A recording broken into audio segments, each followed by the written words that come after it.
Welcome. We are so glad you are here today because we have not only an interesting but an intensely practical topic to unpack for you today.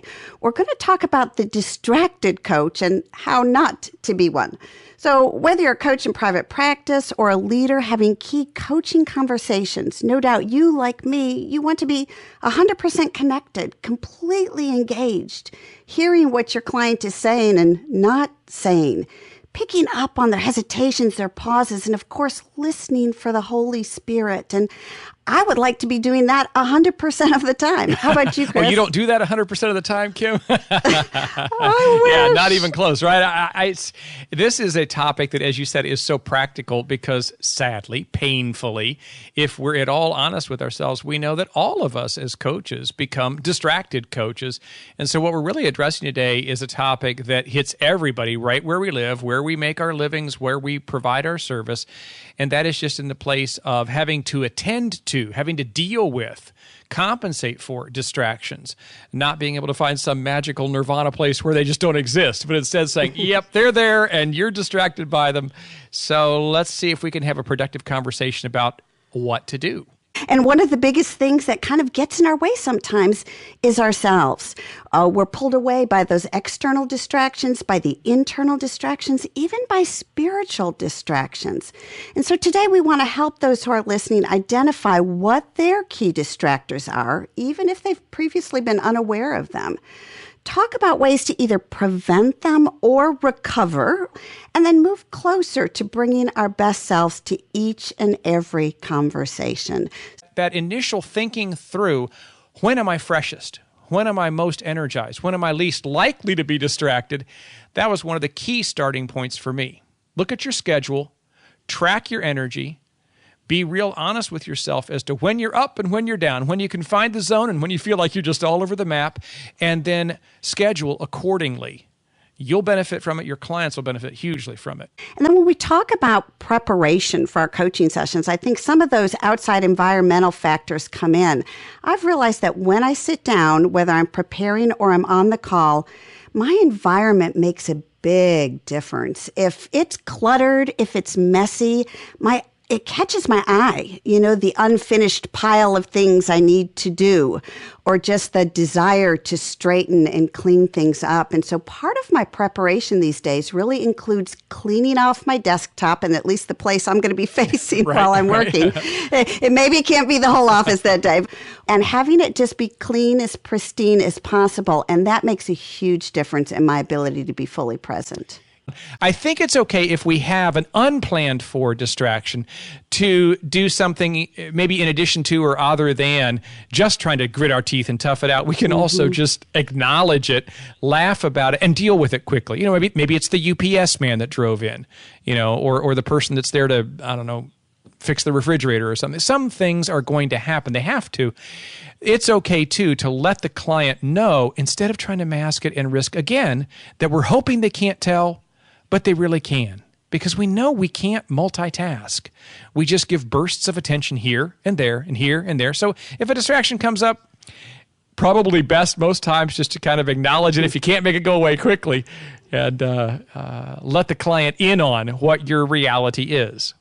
And what's interesting is what happens on the other end of the phone, because one time, I don't remember exactly what happened, but there was one of those massive distraction moments that I couldn't avoid, and I wasn't sure whether to acknowledge it or not. And so I was actually just pausing to think about it, and then I decided better to acknowledge it just so they know and then move on. So I briefly acknowledged it, and their response was, it was so interesting. Oh, I'm glad that's all it was. I thought maybe I said something wrong.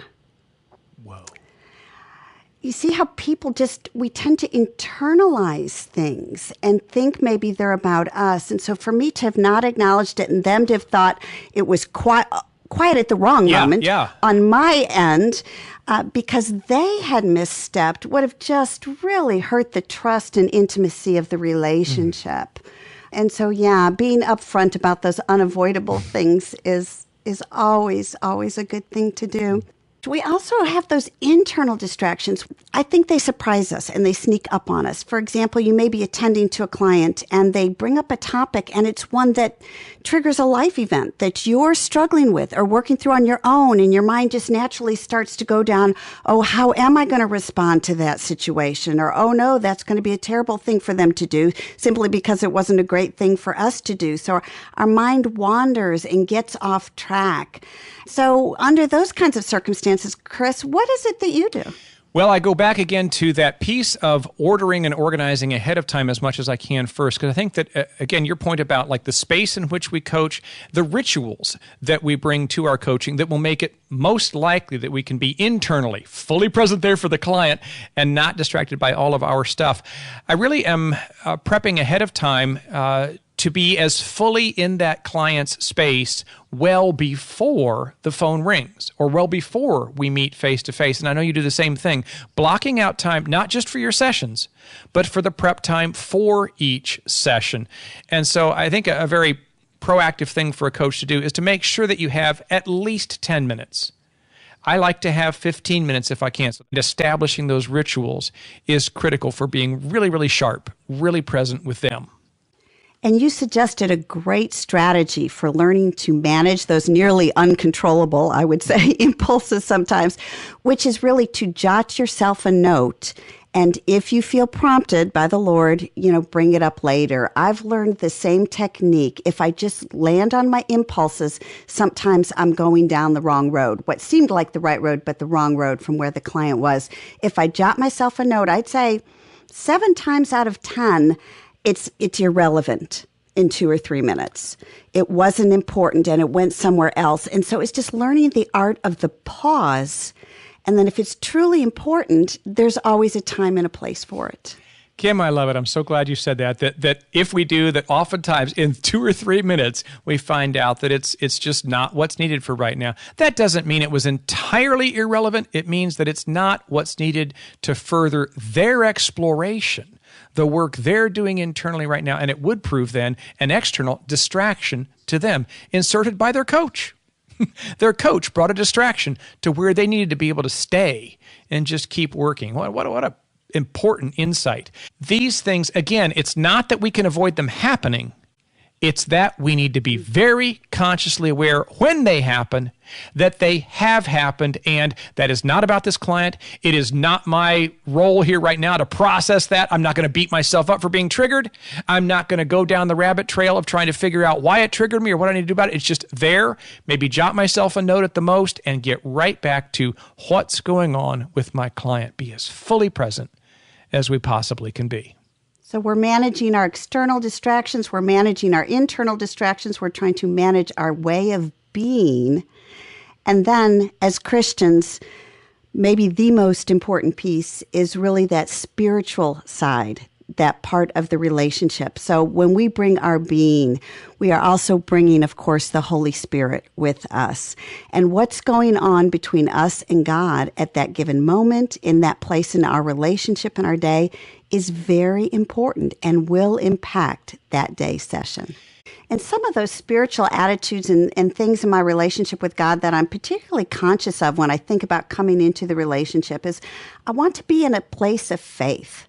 I want to be believing not just in the client and in the process, but that God can do what He's laying on their hearts, no matter how unrealistic it seems to me, or maybe an odd way to go about the problem.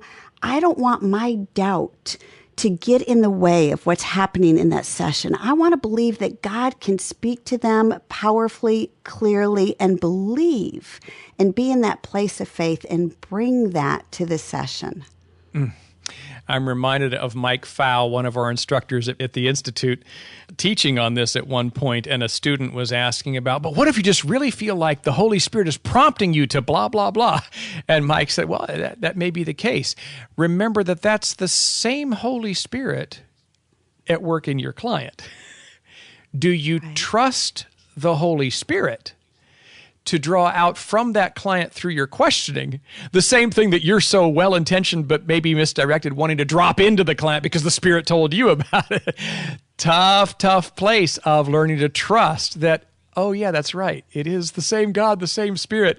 He is at work. Even in non-Christians, we've prayed His presence in this time. We can oftentimes impair the work that the Spirit is wanting to do because we want to help so much, right? And that's where it comes from, a sincere desire to be helpful that we need to manage. That issue of note-taking, when I'm on the phone, I find it to be tremendously helpful. I always have my clipboard with me and a pen. And people will ask, well, what do you write? Well, I don't really write a whole lot. I might fill up a single page, just a standard size yellow notepad during a session. I might even fill up part of a second page. Occasionally, there'll be just a doozy where it might be 2 or 3 pages. But if you were to look at my notes, first of all, they're in kind of a Chris McCluskey designed shorthand. I'm probably the only human being who could read them, but I'm the only one who has to. But mostly what I write in my notes is verbatims. A literal capturing of a half sentence, a bullet point, a key value, a piece of vision, a powerful statement that they made, self-talk, a lie they're believing. It doesn't matter what it is, but it'll be like a sentence or a half sentence, and I put quotation marks around it. And I'm trying to capture their literal words so that it reinforces them to me and so that I have them for both of us to go back to either in that session. You know, just a moment ago, you said something. In fact, let me read it back to you. You said, and I can read them exactly their words back. They go, oh, I did? I said, wait a minute, what did I say? And, you know, you'll read it back or they also go, yeah, I did say that. And so they're thankful that you captured it. But my point is that process of writing, again, because we cannot literally multitask. We give bursts of attention one place to the other. As soon as I begin to write down the verbatim, in my mind's ear, I'm listening back to their words and trying to capture it exactly in their words, and I'm using the part of my brain that writes. So I'm losing a little bit of whatever they are saying right now. I'm at least not as fully present with it as I would have been had I not started writing. For that purpose, I encourage people, if you're going to take notes, and I do encourage that, keep them brief. Consider developing your own little personal version of shorthand if you don't know shorthand, as I don't. And don't hesitate to even let your client know, just like we were talking earlier about distractions that are unavoidable. If they get a real doozy that you know needs to be captured, hey, don't hesitate to say, oh, wait a minute. Okay, I'm going to write that down. And you said, and you're talking as you're writing it. You're letting them know what you're doing. They can't see you. They're blind. But you're pausing, and this does not have the effect usually of just causing them to lose their train of thought. If anything, it's another way of underscoring the value of the thought they just shared. So it is validating. It is still you tracking with them. And it's saying, I think you just hit something there that we need to hold on to. And so in you reflecting it back, they'll maybe kind of say the sentence again themselves or maybe expand upon it a little bit further. And so that whole process of you still capturing what they said, but speaking it back to them or letting them know that you're writing it down and then reading it back to them perhaps, sometimes that can be as powerful of a prompt, a question like a probe to get them to go deeper as anything else you could do. And so don't hesitate to do whatever's necessary within reason to capture in writing the key points from a powerful statement or insight, some kind of an aha. I also do that in face-to-face settings and over Skype. And in interest, again, of the client understanding, if it's over Skype, I'll say, forgive me if I'm not making eye contact all the time, but when you share really important thoughts, I want to make sure they're captured. And I'll say the same thing when we're face-to-face with a client. So they're not trying to read my notes upside down. No, like you said, nobody could read my notes anyway. They only make sense to me. But I explain what I'm doing.